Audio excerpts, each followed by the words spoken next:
good afternoon, and once again, let me thank Lydia Callis for signing for us at this update on our progress in recovering from Hurricane Sandy. I don't think it's any secret, but Sandy hit us very hard. It was a storm of historic intensity, but New Yorkers are resilient, and we have seen an enormous outpouring of support from people eager to volunteer, donate, and help out. We encourage people to register with NYC Service at facebook.com/NYC Service, and we'll be identifying opportunities for volunteers in the coming days. And we receive calls of support from people and leaders all over the world, including from the President and senior members of his staff. We have a plan for recovery, and that recovery is already beginning. I'm happy to say it's the beginning of a process that we all know will take a while, but this is the end of the downside, and hopefully from here it is going up. A few hours ago, I surveyed from the air the parts of the city hit hardest by Hurricane Sandy with Senator Chuck Schumer and Council Speaker Christine Quinn. We saw the Rockaways, Lower Manhattan, the South Shore of Staten Island, Coney Island, Brighton Beach, and Howard Beach. And that really did provide a clear look at how extensive the damage from the last night's storm was. It also showed the progress we're already making in our recovery. On the Rockaway Peninsula, I walked through the part of Breezy Point that was absolutely devastated by the wind-fed, fast-moving fires that took out more than 80 homes last night. To describe it as looking like pictures we've seen of the end of World War II is not overstating it. The area was completely leveled. Chimneys and foundations were all that was left of many of these homes. I actually ran into Congressman Bob Turner and other Breezy Point homeowners and talked with them. It's very sad they lost their homes, but the good news, there were no fatalities, thank God. Unfortunately, altogether so far in the storm, other places put together, we've had 18 fatalities citywide as a result of this storm. Restoring power and mass transit remain the two biggest challenges in the days ahead. That recovery is a mammoth job. I know everyone at Con Ed recognizes how urgent it is, and Kevin Burke will fill us in on Con Ed's recovery efforts in a few minutes. Our administration continues to work closely with Con Ed to ensure that all New Yorkers get power back as soon as humanly possible.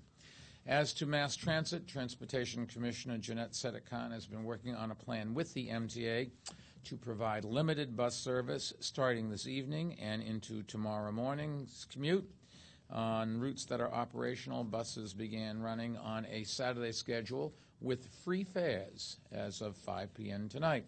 We expect there'll be more service tomorrow, and that's going to make it easier for New Yorkers to get around town. Unfortunately, at some point, the MTA will start to charge again, but that's the way they pay the bills. We are doing other things to make it easier to get around town. That includes an order I signed earlier today allowing yellow cabs to pick up multiple passengers and also allowing black cars and livery cabs to make street pickups. And we're encouraging this ride sharing. As of 4:30, there were some 4,000 yellow cabs operating in our city. We expect that number to increase. Taxis are operating on a normal fare schedule. Fares for additional passengers are to be negotiated. The driver must quote those fares up front, and was suggesting that a charge of $10 for any additional passenger is fair. Livery and black car drivers must also quote fares up front. So thank you to Joe Loader and the MTA for what they're doing, and to David Yaski, the Taxi and Limousine Commissioner, for the rules, which will hopefully get more cabs on the street. Business in New York City is getting back to normal, at least where there is electricity. The New York Stock Exchange clearly made the right decision in staying closed Monday and today in the interest of safety, and now it believes it's ready for normal operations. Trading will resume tomorrow at 9:30 in the morning. The NYSE Euronext building and trading floor were not damaged and are fully operational. Today we were also in touch with business leaders in all 5 boroughs, chambers of commerce representatives of the city's 67 business improvement districts, major commercial and residential property owners, and the Partnership for New York City, and we're all working together to help business get back to normal. Let me bring you up to date on the other work that city employees, volunteers, and private sector workers are doing to speed New York's recovery. I certainly can't say enough about the work of our first responders at the FDNY and NYPD, frontline workers in the departments of environmental protection, correction, building, sanitation, and others have just done tremendous work. And I want to also commend the teachers and staff from the Department of Education and all of the city employees who are working in our shelters and taking care of their fellow New Yorkers. Deputy Mayor Linda Gibbs, Health Commissioner Tom Farley, and Homeless Services Commissioner Seth Diamond have done a spectacular job leading our efforts in health and human services. There are an awful lot of people who are very vulnerable, and I think this city has done everything it possibly can to ease their concerns and make sure that they remain safe. First, as to our hospitals, we announced this morning Coney Island Hospital is being evacuated. Patients are being discharged or moved to other healthcare facilities. All other public hospitals remain open. Nearly 6,400 people remain in the city's 76 evacuation centers, and I want to thank the more than 2,900 people who are continuing to staff those centers. Anyone affected by Sandy, homeowners, renters, and businesses can apply for federal disaster assistance. If you want to do that, you register at disasterassistance.gov or call the Federal Emergency Management Agency at 1-800-621-3362. That's 1-800-621-3362 for Federal Emergency Management, the Federal Emergency Management Agency. The Parks Department has received more than 7,000 reports of downed or damaged trees or limbs. Winds are still high. Trees are very waterlogged from rain. More limbs and whole trees could come down, so I can't repeat this message often enough. Stay away from city parks. They're closed until further notice. And report down trees and limbs to 311, not 911. Please, 911 just have to remain free for making and receiving emergency calls about life-threatening issues. Street cleaning rules are suspended citywide for tomorrow, Wednesday.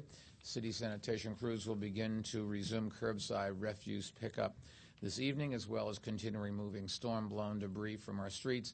However, there will be no recycling collection until further notice. Inspectors for the Department of Buildings are inspecting the crane on West 57th Street and buildings throughout the city that may have been affected by the hurricane. Public schools will remain closed tomorrow, Wednesday.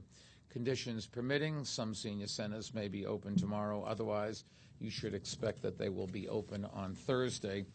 However, you should check first before heading out to one tomorrow. The State Office of Court Administration reports that criminal courts in our city will be closed tomorrow, except for arraignments and emergency matters. And tomorrow we are again asking city employees to report to work if their office is open and they can get there safely. If their office is closed and you can safely report to a nearby shelter to assist with operations, please do so. We are here to serve the public, and people that come in make a very big difference. Finally, as you know, tomorrow is Halloween. Most streets in the city will be safe tomorrow, but some may not be, and so we encourage children and adults to enjoy Halloween, but use good judgment and be careful, particularly in those areas where there aren't any lights. Hold on to your children's hands because cars might not see the children. Unfortunately, we just cannot spare the manpower from the NYPD and other city agencies to host the annual Greenwich Village Halloween Parade, so we are postponing it to a later date. Sometime next week we'll work tomorrow and figure out what date makes sense given the resources the city has. We are adding additional police coverage to areas that are without power. Our understanding is that the New York City Marathon will go on as scheduled Sunday. We'll reconfirm that tomorrow morning and give you any more news. So on that note, let me turn the floor over to Kevin Burke, the CEO of Con Ed. Kevin. Thank you, Mayor. I'd like to use this opportunity to thank Mayor Bloomberg for inviting me today. Hurricane Sandy was the worst storm in Con Edison's history. It was an extraordinary event that's devastated our system. and resulted in significant outages to our customers. But we've already begun to restore customers. We're continuing to assess the damage to our system, and our crews are working on pumping out water from many facilities and, in fact, receiving assistance from the FDNY and the city's DEP in that. I'd just like to describe some of the work that we're focusing on, and it falls into different categories. At our East River plant down on 14th Street in the East River, we have a large transmission substation which then feeds 7 distribution substations. Those 7 substations then feed another 10 networks with about 220,000 customers. The transmission lines that went into that substation and came out of that substation were put out of service with the tremendous storm surge. We're working on getting that substation back in service so that we can reconnect the transmission lines, and we expect that to take 3 to 4 days. We also have a number of customers in Manhattan and in Brooklyn where we have an underground networks where we proactively shut down the networks to avoid damage to company equipment and customers' equipment, and I would say that was a successful move. The equipment was not damaged. Feeds a couple of networks in Manhattan and one out in Brighton Beach in the Coney Island area in Brooklyn. In Manhattan, it's about 8,500 customers. In Brooklyn, it's about 36,000 customers. We're working now, pump out the equipment, inspect the equipment, and we believe that tomorrow we're going to start bringing some of the distribution feeders in those areas back into service, and again complete that process in 3 to 4 days. There will be some customers whose basements right now are completely flooded. We can't get in there to do the work on our equipment. They can't get in there to do the work on their equipment.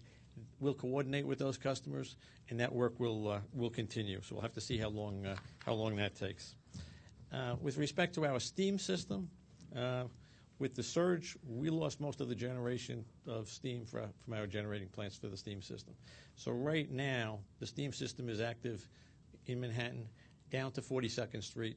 There is some steam that we're admitting into the pipes south of there, basically to keep the system warm, but basically customers aren't receiving any support for anything south of 42nd Street. We're still assessing the damage, and we don't have a good time yet for when we're going to get the next major plant back on so that we can start bringing steam back to additional customers. And finally, this was a tremendous storm with respect to our overhead customers in Staten Island, Brooklyn, Queens, and the Bronx. Last year with Hurricane Irene, on a company-wide basis, we had about 200,000 customers out of service. This is more than twice that number of customers. Again, we are getting customers back.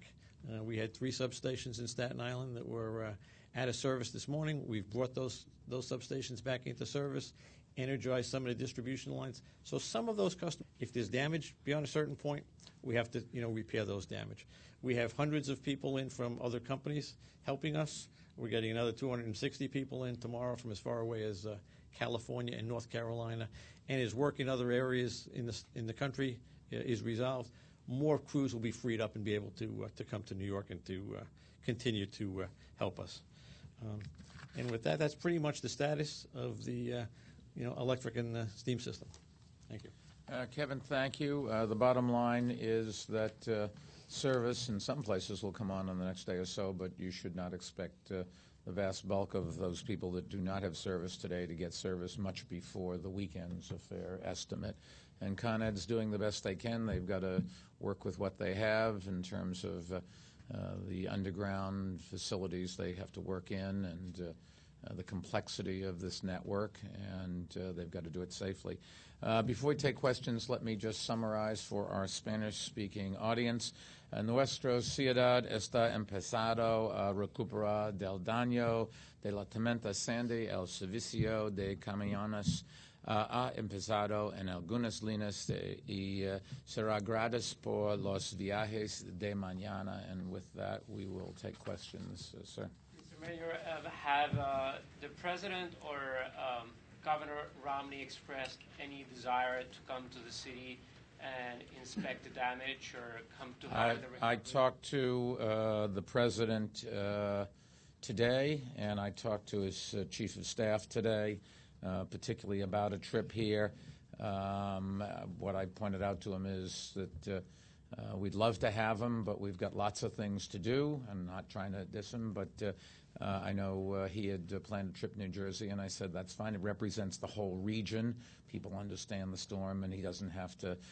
He's got a lot of things to do, and I was flattered that he offered to come, but I think the thing for him to do is to go to New Jersey and represent the country. And when I was on a conference call with him earlier, he had all the governors from, I think, North Carolina all the way up to Massachusetts, I guess, was the far north, and some of the mayors. And I think everybody on that call kept saying thank you for service. You know, there was a lot of criticism of FEMA back in the Katrina days, and today you hear nothing but good things about FEMA, and they certainly have been very helpful to us, as has our working with the governor. We've used a handful of National Guard people. Some of them carried fuel up the stairs to the roof of Bellevue Hospital, where the generators and the tanks on the roof and the elevator doesn't work. So I think the coordination between the city, state, and federal government's been as good as anybody's ever seen, and we appreciate the help of all of them. Yes, Miss? Could you address what kinds of measures police will be taking in the dark areas tonight to reassure anyone who might be worried about? You're just going to see a very heavy police presence. You know, the police cars have their lights on, and officers are out there standing around. I expect everybody to understand we're in this together. I vaguely remember the last time there was a big blackout. Diana and I went out and walked around and joked with everybody. It was sort of a coming together kind of moment, and I expect to have a similar situation. Ray, anything you want to add? The only thing I would add is you'll see a significant number of light packages. We have OEM's light packages are like portable lights, so you'll see them in areas where they're most needed. Yes, sir. Mayor, as you recover and rebuild, does the possibility of this happening again, does that go into your consideration at all? You know, I've had a conversation with the president. I had a conversation with Howard Wilson before, and Patty Harris. Is this a storm like this that's so strong and so unusual, a global warming incident? I think what is clear is the climate's changing. Nobody knows whether it's a secular or secular thing. I think each of these storms, we've got to learn to see if we can't do some things better the next time. There were too many generators that were in the basement of buildings, in Zone A kind of buildings, and we've got to really start focusing on planning for floods down the road and hope that they do not come. I think that most of the things that we did in looking back, we had a good plan, good communications, well executed. When there was a fire, we knew how to respond. When there was a call for help, whether it was a helicopter rescue or getting somebody in a boat to somebody's building, we knew how to do that. The one thing that still is a conundrum when we order people to leave, only about half of them did so, and there were a number of times we had to go and rescue people because they called and they said, oops, I should have gone, but now I can't get out. We've just got to find better ways to impress on people. We don't ask people or order people to leave lightly. It's for their own good. The best thing that could ever happen is you leave and it turns out you didn't need to have to leave. But the alternative is just so calamitous, it can be life-threatening, that there's the one thing that and I don't have any good answers. Some people just are so adamant they know it's not going to happen to them. Maybe they'll watch the news, watch the television, listen to the radio, read the newspapers this time, and change their mind. Yes, sir? So you mentioned the crane still being inspected. Do you have any more details of what led to what might have happened? No, but we don't know, and the issue we're focusing on is tying it down. The winds have died down. The experts think it's stable. Having said that, we're not allowing anybody in that block, God forbid it does fall down. Our hope is that tomorrow they'll be able to find a ways to pull it in, and then you cable it to the building so it's not going to fall down. And then you can take your time. We'll have to, or the builder will have to build a new crane up on the roof that reaches over it, pulls things back, and then fix the existing crane there. The good news is the tower that holds the crane stayed fixed to the building, and it was an enormous amount of torque when that boom went over. So they really have a good connection there, and we feel very good about that. But we want to make sure we do it, and the riggers and the fire fighters that do that kind of work don't run any unnecessary risks. We certainly didn't want to do it during the high winds. We've taken some pictures. We've looked at it, and tomorrow morning they'll decide what the next step is. When they built the top of the crane, where the base of it is strong enough to hold the boom and all that weight? Yeah, nobody suggests that's going over. The only issue is, does the boom break off? And we've already shut down the services under the street, under 52nd Street. So if it falls in the street, it doesn't start a fire from a gas line or damage a steam pipe or anything else. So we prepared, we think, for all eventualities, and the best eventuality is that we'll be able to tie it down tomorrow, and then it just becomes a non-entity. Then it's just up to the contractors as they work things. Yes, Miss? Here in Brooklyn, obviously there's a big event, the Knicks versus the Nets opening game. I know that transportation is limited. Is that going to be rescheduled? Or I don't know. I did see a story earlier on a well-known business news service that said that the NBA was going ahead with the 3 games, I guess, tomorrow night, and that they had not decided yet about Thursday night's game. I hope they do it. I plan to go. It's going to be tough to get there because, remember, that one of the great things about the Barclays Center is the great mass transit that runs under it. Unfortunately, for the moment, not a lot is running under it. What they're going to do, I don't know. But if it's scheduled, I will go, and I think it's going to be a great arena, and it's a great thing for Brooklyn. And so I think he wants to call it. We'll give you the last question, the last, just because you're here. And I'm going to have to pass you to get out. Can you talk a little bit about the city's insurance, like what it covers, and if you know how much? City is basically self-insured for everything. Any damage is covered? Well, I mean, we're very big.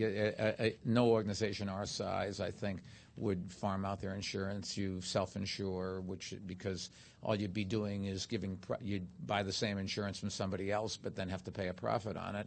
Here, we just run the risks.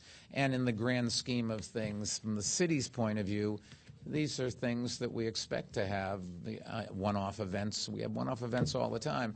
The insurance that's really important is the insurance for individuals and homeowners and builders. And hopefully they have the kind of insurance that covers them. Some have flood insurance, some doesn't, some do not. But that would be up to the individuals. In terms of the extra expense that the city goes through, loss of revenue, those we don't farm out insurance on that. We would do that ourselves. So the good news is that we are on the road to recovery. Very tragic with 18 people that have died, hopefully no more. We'll try to take this and use it as a lesson to how to make things function even better the next time.